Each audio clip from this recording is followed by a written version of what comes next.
می‌دارم شما را آدمان، دوست می‌دارم شما را آدمان، آدمان خاکسار و مهربان.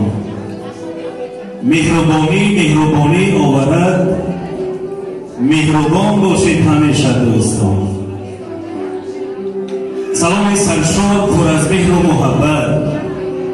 السلام علیکم با زبان بزرگان، السلام علیکم خانمان، جنابان، مهمانان، میزبانان، پدر مادران عزتمند، خواهر و برادران وطن برابر، همچنین داماد سلامتی.